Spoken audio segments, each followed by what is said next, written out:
what we want to do is divide a decimal by another decimal. So for instance, let's say we have the decimal 20.4. We have 20 whole sandwiches and 0.4 of another, which is a little bit less than half of another sandwich. And we want to divide it by 1.7. So we have a decimal divided by another decimal. Now, in the picture model that we had in the last lesson, we could draw a picture of 20 whole things and then 0.4 of a fraction of another thing. And then we can divide by 1.7. We could draw a picture of that, and we could see how many times 1.7 is going to fit in there. How many times will it fit in to 20.4? That would work, but that's not going to be a great way to solve a lot of problems. So what I want to do is I'm going to show you how to do this. You will have some questions the first time. You'll be like, why can we do that? How do we do that? Why is that okay? I want you to kind of keep your questions, but let me cycle through the first couple of problems so I can cycle through all of your questions, and then at the end you'll understand everything.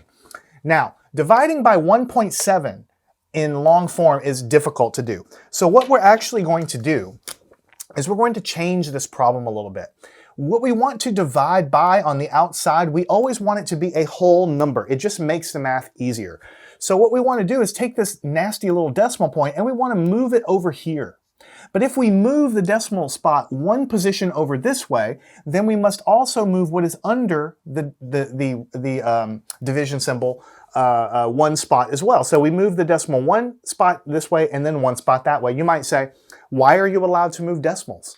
Just hold your questions. I will explain why we are allowed to move decimals in just a second. But for now, just know that we want a whole number out here. So we move it one spot, and if we move it one spot out here, then we must also move this one spot as well. So then what happens is we're not going to solve this problem. What we really will do is solve a very closely related problem, which is 204 divided by 17. You see, the original decimal was here, and we moved it one spot to the right, so now we have 17. The original decimal was here, and we moved it also one spot to the right, which means we have a decimal point here and now a decimal point here, exactly as we've shown here. So what we're saying is now we're going to solve the problem 204 divided by 17. We already know how to solve that problem. You already know how to do that, right?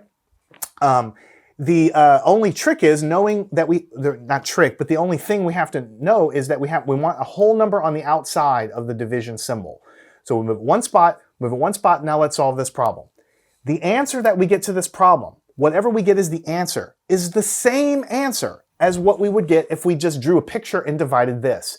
It just so happens that this is much easier to do, and it gives us the same answer. Again, I will explain why we're moving the decimal in just a minute. Let me finish the problem. All right, how do we do long division? 17 divided into 2, it can't go, it's not, 2 is not big enough. So consider 17 dividing into 20. It can only go one time. 17 is very close to 20, so we'll put a 1 right here, and we put it over the 0 because we're dividing into the 20. The next step is 1 times 17. We just put the 17 here and subtract.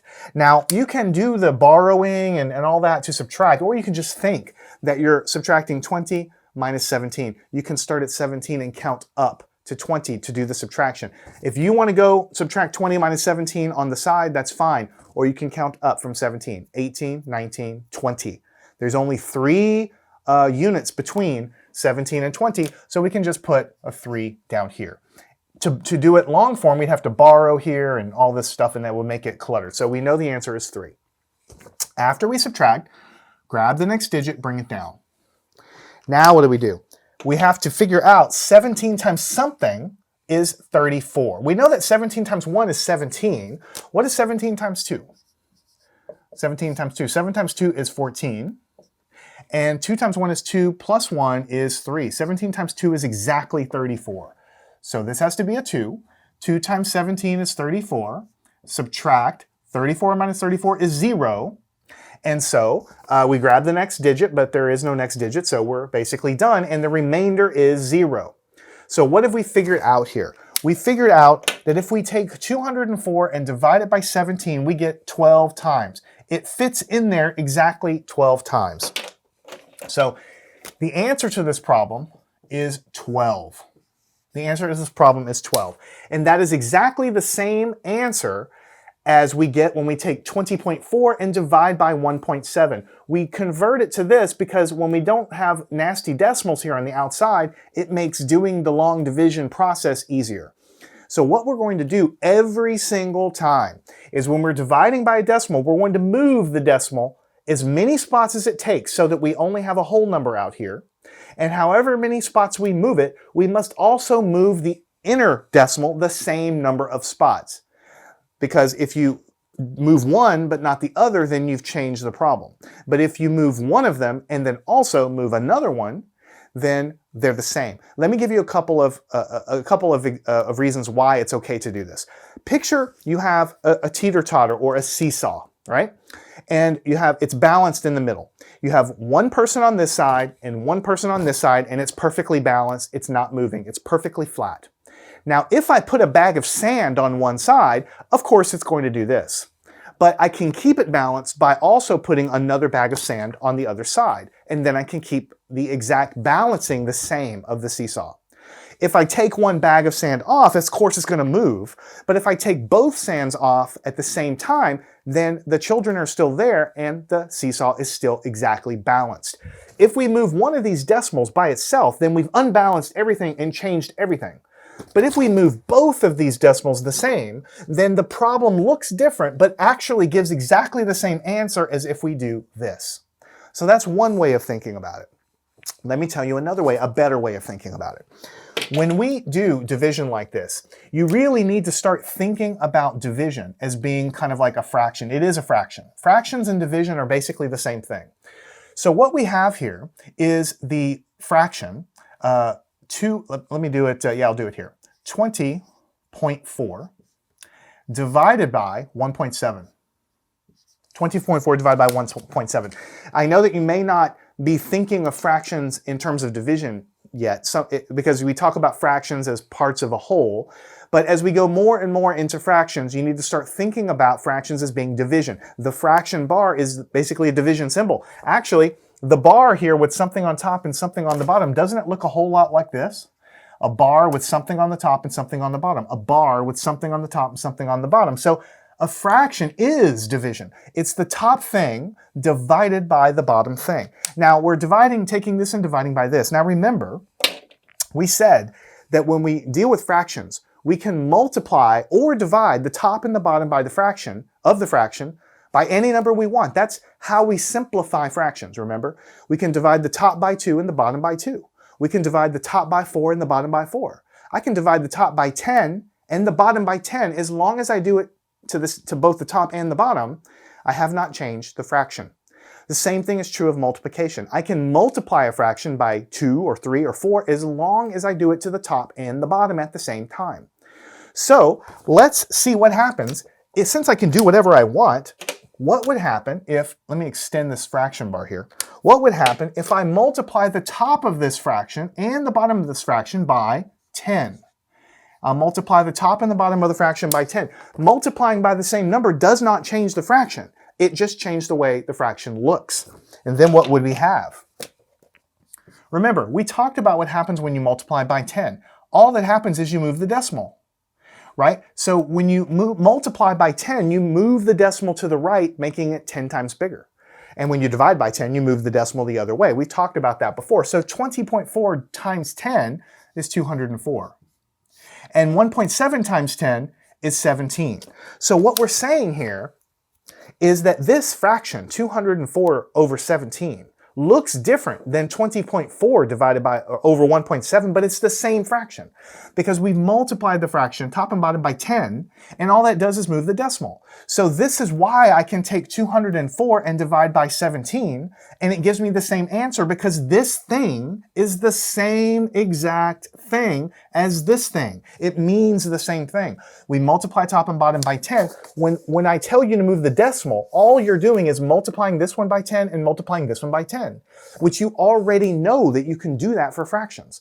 But most of the time in learning division, the teacher doesn't tell you what you're doing. They just tell you move the decimal. Move the decimal on the inside and on the outside, and you don't know why. It's because this is really a fraction. and multiplying top and bottom by the same thing is okay. And so when you move that decimal here and here in lockstep at the same time, it's just doing this. So this is exactly the same thing as doing this. So for the future problems, we're not going to do so much thinking about it. I wanted to just tell you what you're doing. But what we are in practice going to do is move the outside decimal point to the right to give us a whole number, and then we'll move the inside decimal point the same amount of places. That is going to give us the right answer in all situations. Now, with all that talking out of the way, we can finally work more problems. Let's say that we have the problem, we're going to divide the number 1.85, and we'll divide it by 0.5. Now, what we want to do is we want to move the outside decimal point one spot to the right and then one spot to the right. That is like multiplying this by 10 and then multiplying this by 10. And so you haven't changed the problem, but really we're going to kind of work a related problem, which since we move the decimal here, it'll be 18.5, and we'll divide that by, move the decimal over here, it's just going to be 5. The 0 won't matter at all. 0, 5, you don't need the 0 there. So what we're doing really is we're going to be solving this division problem. We want a whole number on the outside, just like we wanted to get to a whole number on the outside here. Now when we did it here, we ended up with a whole number on the inside too. Here we ended up with still a decimal on the inside. That's okay. The very first thing you want to do when you do these division problems, if you still have a decimal on the inside, the decimal point in the answer, it just floats right above.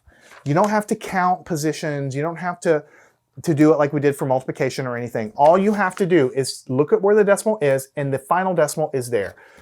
Look here. The decimal point invisible was here. Now we have an invisible decimal directly. You can kind of put a little dot there if you want, right there. So the same rule is happening here. So the decimal we already have. Now we can just solve the rest of the problem normally. 5 divided by going into 1 doesn't work. 5 going into 18. 5 times 3 is 15. 5 times 4 is 20. That's too big. So it has to be 5 times 3, 15. What is 18 minus 15? Or you can think of 8 minus 5 is 3. 0 minus 0 is 0. After we subtract, grab the next digit down, we have 35. Now, 5 times what is 35? 5 times 7 is 35. So multiply, subtract and get a 0, grab the next digit. There is no next digit, so we're done. The remainder here, when we get down to a 0 here, we're done. And the answer that we get is 3.7. So the answer to the whole problem that we're doing here is, we'll just say the answer is 3.7. This is the final answer. So in the first problem, we did the division and we got an answer of 12, a whole number. That just means that if we drew this out and divided it into 20.4, it would go 12 whole times. Exact amount of division going in there. When we do 18.5 divided by 5, or the same 1.85 divided by 0.5, when you draw it out, what's going to happen is it's going to fit 3 whole times, but it's not going to fit a 4th time. It's only going to fit a portion past that. It's not going to fit quite 4 times. You'll have some left over. It'll be able to go in a little bit more, but not all the way 4 times. It's only going to go 3.7. Because remember, if we get to 3.8 and 3.9, we'll get closer and closer, then we'll roll over to 4.0. So when we get an answer of 3.7, it means it divides in 3 whole times and almost 4, but not quite. So it wasn't able to go another full time in. All right, I know it's a little weird in the beginning, but I promise it will become clearer as we work more problems. We're going to move that decimal point every single time on the outside. Let's take the next problem. Let's say that we really want to divide 16.72, and we'll divide that by 3.8. So the very first step is to look on the outside. We have a decimal point here. We do not want decimals on the outside. We want whole numbers. We move 1 position there, therefore we must move 1 position there, which is keeping it balanced, but also this is like multiplying by 10 and multiplying by 10, so we keep everything balanced. So the related problem that we're actually going to solve, we'll move the decimal 1 position over, is 167.2, and we'll divide that by 38. 38. All right, 38. So what we want to do is we want to figure out, this problem here is going to give us an answer which will be the exact same answer as what we have started with here. Now, question for you. How many times can 38 go into 1? Actually, one thing first. Before you do anything else, the decimal point of the answer just floats right above. You can even do that as the first step. All right, 38 goes into 1 how many times? Well, 0 times because 1 is too small. How many times can it go into 16? Well, it doesn't really go at all because 16 is too small. So we have to consider 167. I'm not sure how many times it can go in, so I may have to go off to the side and start multiplying. Let me start multiplying 38 times 4. 8 times 4 is 32. 3 times 4 is 12. Then we go up, 13, 14, 15.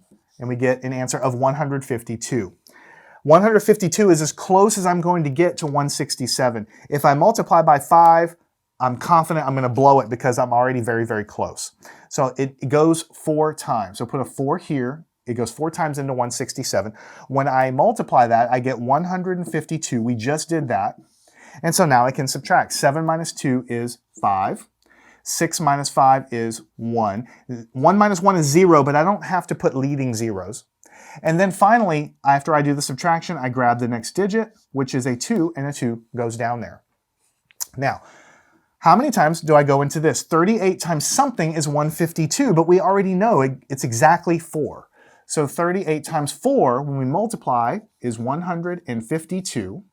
And we subtract, we get 0. And there are no more digits to bring down, so the process is done, and the answer that we got was 4.4. The decimal just comes straight, it floats right above there. And so the answer that we get for this problem is 4.4. So what does this actually mean? It means if I have $16.72 and $3.80, I can float another 0 there if I want, and I divide in there, then what's going to happen is this can go into 16.72 4 whole times, but it can't go 5 times. It goes a little bit more than 4. I'll have some left over that it can go a little bit more, but not a whole time. Not even a half of if it were 4.5, it would go exactly 4.5 times. It's a little less than that. So it's a little less than 4.5 is what that division is. All right, I know it's a lot, I do. But really, when you get the hang of it, you realize there's really only one more step in the beginning, and that is moving the decimal point. Let's take a look at the problem 28.86, and we'll divide that by 7.4. All right, so we want a whole number on the outside, so we move the decimal 1 position here, and in order to keep it balanced, we move 1 position there. In other words, multiplying by 10 and multiplying by 10 keeps everything balanced. So we want to rewrite the problem and do the related problem. It's going to be 288.6, and we'll then divide that by 74. That's what we actually have to do. All right, so first step, we take a look at what we have. We have a decimal point here, and the decimal point in the answer will float directly above. All right, next. 74 can't go into 2, it's too small. 74 can't go into 28, that's too small. 74 can go into 288. How many times? I don't really know, so let's try multiplying by 3. 3 times 4 is 12, carry. 7 times 3 is 21. 1 more is 22. So when I multiply by 3, I get 222, and I'm trying to get as close as I can to 288. I can multiply by 4. You can multiply by 4 if you want, but you're definitely going to blow past 288. It's not going to work. It's going to be too high. The 222, if you add 74 more, is going to be too high. In fact, we can just do it real quick. 74 times 4. 4 times 4 is 16. 7 times 4 is 28. 1 more is 29. So 296 is too big. So that's too big. So it has to go only 3 times. So the 3 goes here. And we just said 3 times that is 222. And so we then subtract. 8 minus 2 is 6. 8 minus 2 again is 6. And 2 minus 2 is 0. I don't really need to put that. After I subtract, I drag the next digit down. And so I have 666 down there. All right. Now the next question is 74 times what is 666? Now I know that 74 times 10 is just 740. When you multiply by 10, you're just adding a 0. So that's too big. So let's try multiplying times 9 instead. We'll do 74 times 9. 9 times 4 is 36, carry the 3. And then 9 times 7, 63, 64, 65, 66. Oh, look, it exactly is equal to 666. So it can go 9 times. 9 times 74 is 666, which gives me a leftover of 0. And so the answer that we get is 3.9. So I can either just circle this, or I can just write the answer down anywhere else. I guess I'll just circle it up here, just so you can kind of see that this is the final answer, is 3.9. So if I were to take 28.86 of something and divide it by 7.4 and see how many times it can fit in, it's telling me that it can fit 3 whole times.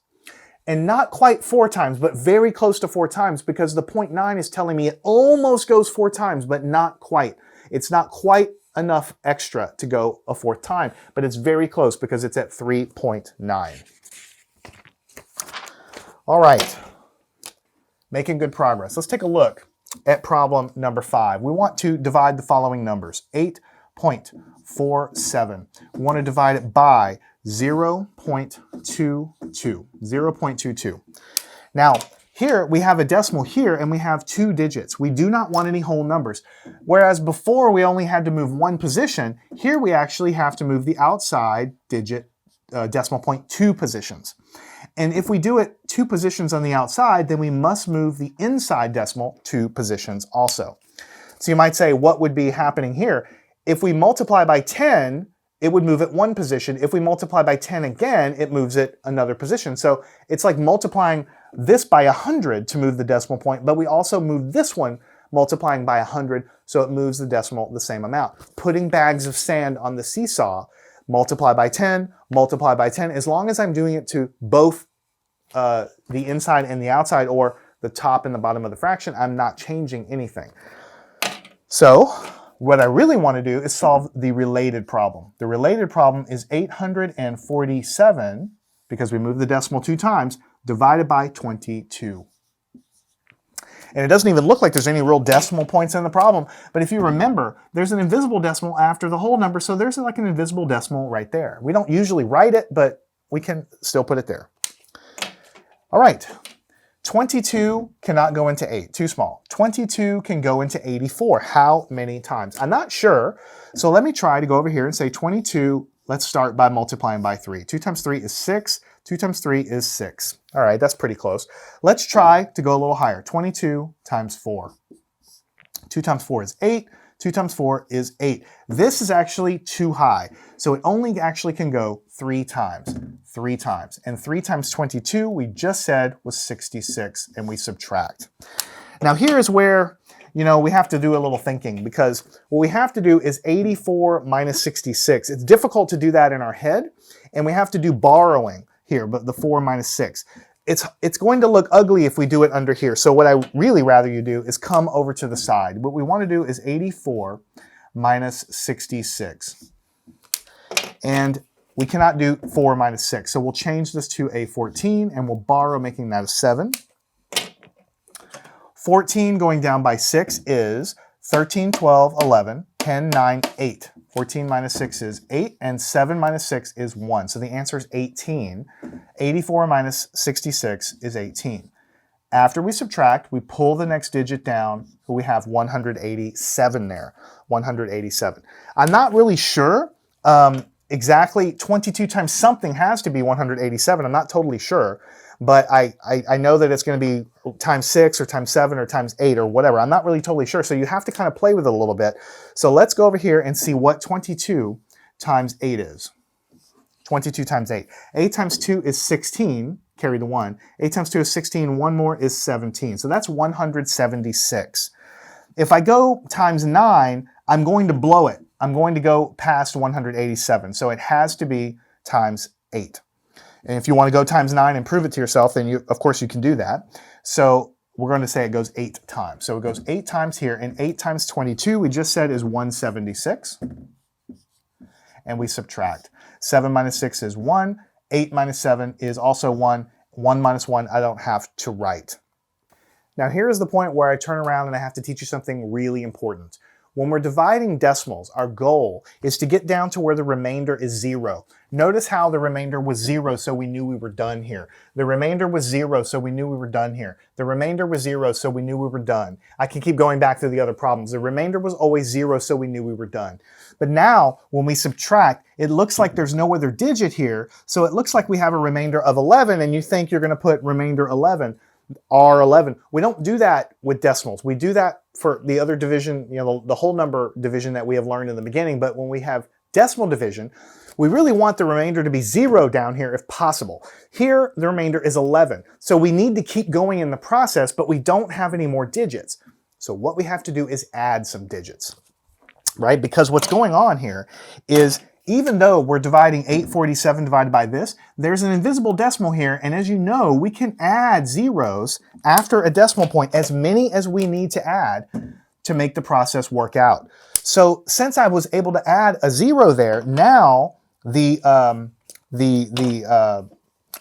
do have another digit to drag down, which is a 0. Remember what we did was we subtracted, we get an 11, and we always try to grab the next digit. But we didn't have another digit, so we had to add, after the decimal point, a 0 so we would have something to grab to come down.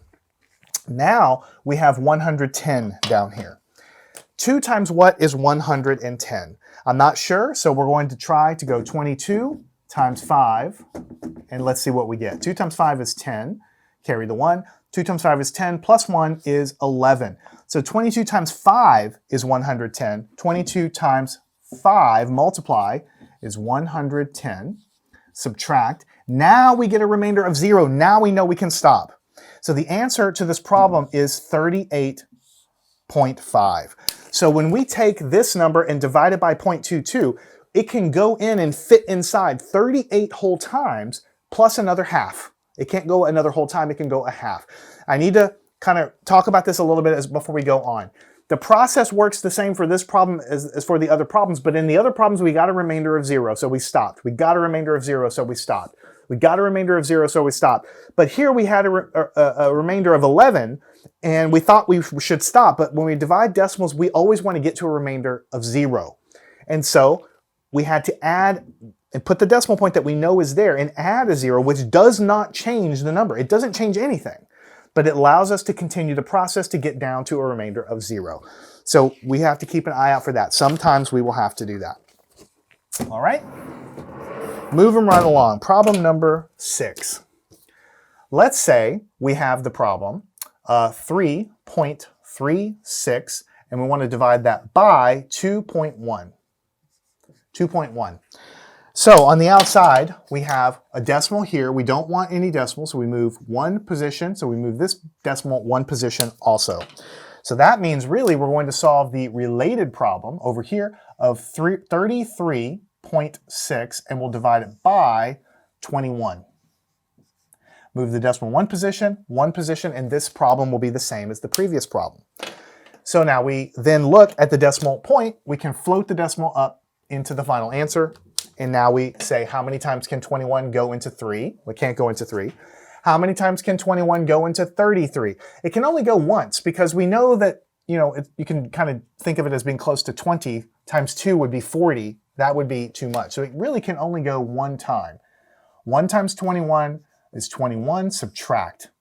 3 minus 1 is 2, and 3 minus 2 is 1. After subtract, the next step is to grab the next digit, which is a 6. And remember, we're looking for a remainder of 0 before we stop this process. So we have 126 down here, and what do we do next? 21 times something is 126. I'm not sure what to pick. I know it's going to be kind of a big number, but I'm not sure. So let's go off to the side. 21 times 6. 6 times 1 is 6. 6 times 2 is 12. And I get 126. I kind of guessed here, you might start with 5 or 7. Eventually you'll figure out the closest you can get is 6. So it can go 6 times for 126, subtracting it 0. Now the remainder is 0, and there are no more digits to drag down. Now we know the process can be stopped. And the answer to this is 1.6. 1.6. Final answer. All right. We're almost done, actually. I know these are kind of long, but we just need to really get a lot of good practice to make sure that we're on the same page. Let's take a look at the problem, 6.56, and we'll divide it by 0.02.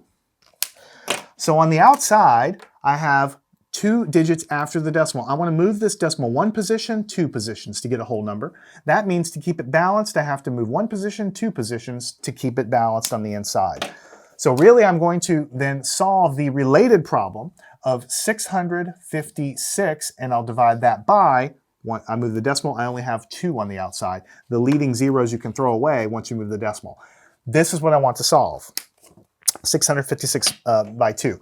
Now I know there's an invisible decimal here, so there's basically an invisible decimal that floats right above. I don't have to put that, but I can. All right, next, what do we have? 2 times what is 6? 2 times 3 is 6, so multiply and subtract. I get a 0. Drag the next digit down, which is then 5. 2 times what is 5? 2 times 2 is 4. That's as close as I can get. 2 times 2 being 4, subtract, I get a 1. And I then, after subtraction, drag the next digit down. Now I have 16. 2 times what is 16? 2 times 8 is exactly 16. And I get a 0. Now I have a remainder of 0. I don't have any more digits. Of course, I can keep adding zeros, but I don't need to because I already got to a remainder of 0. So the answer we get is 328. The dot here really doesn't really do much because you can put a decimal 0 after if you like. So what I'm going to do is just say that the answer is 328. That was a whole number answer. All right, next problem. Let's go ahead and give ourselves some room. We're going to solve the next problem down here. Let's say we're solving the problem 0.91, and we'll divide that by 0.65. All right, first thing, we look on the outside. We have to move this decimal 1 position, 2 positions. That means we have to move this one 1 position, 2 positions also to keep it balanced. So we're really going to solve a related problem. We move the decimal, it'll be 91 on the inside, and we'll divide it by 65 on the outside. 65 on the outside. All right, next thing we want to notice is that, just as always, we have an invisible decimal right here. Let me get rid of this real quick. We have an invisible decimal here, so the answer will have an invisible decimal right there as well. I'll give myself a little bit more room here. I'll just kind of come more like over here. All right? And so then we want to start by looking at saying, all right, 65 can go how many times into 9? Well, it can't go at all into 9, too small. How many times can it go into 91? Well, I know it can go 1 time, and I know that it cannot go 2 times, because if you think about this as being pretty close to 60, 6 times 2 is 12, so 60 times 2 is 120. If you multiply this, you're going to get something way bigger than 91, so it has to go only 1 time right here. So put a 1 right here, and then multiply, get 65, and then we need to subtract. Now, unfortunately, you have to do a little borrowing, so let's go over here and do 91 minus 65. Now we know that we can't do 1 minus 5, so make it 11 and borrow, and that becomes 8. 11 minus 5, go down, 10, 9, 8, 7, 6. 11 minus 5 is 6. 8 minus 6 is 2. So the answer here is 26. So we put a 26 down here. Now, we don't have any more digits in our problem, but we also do not have a remainder of 0, so we have to keep going. Even though you think, oh, I don't have any more digits, really you need to be looking at the remainder that you kind of have, and you want to get it down to the point where it's essentially 0, or if you can. And so we have to continue the process. So we look up here and we say, well, we have 91, we have a decimal. We can easily add another 0 here without changing the problem at all. So we're going to insert that and add that 0. Then after we did the subtraction, we just dragged that 0 down, and now we have 260 down there. So the question then is, 65 times what is 260? I'm not sure the answer, so let's go here and do 65 times 4. You could try times 3 or times 5. 5 times 4 is 20, carry the 2. 6 times 4 is 24, 25, 26. I didn't know that ahead of time, but I also know what the answer is. So, but you might try times 3 or times 5 or whatever. Eventually, you're going to figure this out. Times 4 is the answer. So you put a 4 here. 4 times 65 is 260. Then you subtract and get a remainder of 0, and now we don't have any more digits. We could continue adding zeros, but it doesn't help us do anything because the remainder is already at 0. So the answer to this is 1.4. So I guess I'll just kind of box this. The answer is 1.4. Sorry, this is kind of crowded here. The answer is 1.4 for this problem. So if we take 0.91 and we divide it by 0.65, it can go one whole time, almost 1.5 times, a little bit less than 1.5 times. All right, I think we have room for one more problem, and I think that'll be a good place to stop it over here. So let's take a look at the next problem. I guess let's go up like this. Just give me a little space. Let's take a look at the final problem, 2.52, and we're going to divide that by 0.08. So on the outside, we don't want any decimals, so we move 2 spots to the right. That means we move 2 spots to the right here. All right? So that means we're actually going to be solving the related problem, I'll write it over here, of 252, and we'll divide that by 8, because we moved it 2. It's going to be 8 on the outside, 8. Now, we can put the decimal here, because we know that there's a decimal after every whole number, and so the decimal in the answer has to be above there as well. So let's see how this shakes out. All right, 8 cannot go into 2, it's too small. Let's try going into 25. 8 times 2 is 16, 8 times 3 is 24. So it can go 3 times into 25. 8 times 3 is 24. We subtract, and we know that the answer is 1. After we subtract, grab the next digit, which is a 2. Now 8 times 1 is 8, 8 times 2 is 16, that's too big. So it has to go only one time. 8 times 1 is 8, subtract. Now we can, borrow and all that, but really you know that if you start from 8 and count up to 12, 9, 10, 11, 12 is 4. So 12 minus 8 is 4. And then you look for another digit. You don't have another digit and you think, oh, I guess I'm done. But you say, wait a minute, we're always trying to get to a remainder of 0. And here I don't have a remainder of 0. So in decimal problems, I need to keep going. I can insert zeros after the decimal. It doesn't change anything. And then that allows me to drag, because I just subtracted, to drag the next digit down, which is a 0. And I have now 40. So now 8 times what is 40? 8 times 5 is 40. Multiply. You get the 40, subtract, you get a 0. And so now I do have a remainder of 0. I don't have any more digits. I could keep adding zeros, but I don't need to because I've already gotten to a point where my remainder is 0. So the answer to this is 31.5. 31.5. All right, that is a long lesson. A lot of writing, you have to go off to the side and do your side work to make sure you can subtract or multiply to figure out what to do. I don't want you to lose sight of the big picture. The big picture is you have to do this division, but the decimal on the outside, you don't want decimals here. So you move the decimal over. In the same number of positions, you have to move the what's under here, the decimal, the same number of places. And then you do the division as normal. Sometimes you will end up where after you move the decimal, you still have a decimal on the inside. It just floats up above. See here, after we moved it, we still had one inside. It just floats up above. But sometimes you do it and you'll end up with a whole number on the inside, but you still have a decimal there. It still floats up above. It's there. It's just 12 has an invisible decimal there. And then you go through the process as normal, always looking to make sure that you have a remainder of 0. Then you stop. When you have a remainder, then you stop. Here we got to a point where the remainder was 4, but we didn't have any more digits, and so you're thinking you should stop, but you need to keep going. And the way that you keep going is you have to add zeros after the decimal point as many times as it takes until you get to a remainder of 0 there. And then when you finally do get to the point where the remainder is 0 down under there, then you can stop, and the answer you've calculated up above. I know it's a little weird, a little hard the first time we do it, but I think with practice, you will get the hang of it. I'd like you to solve every one of these problems yourself. Start the lesson over, write down the problem, and do it yourself, even if you just saw me do it. Then I'd like you to follow me on to part 2. We'll get a little more practice with the concept of dividing decimals. Learn anything at mathandscience.com.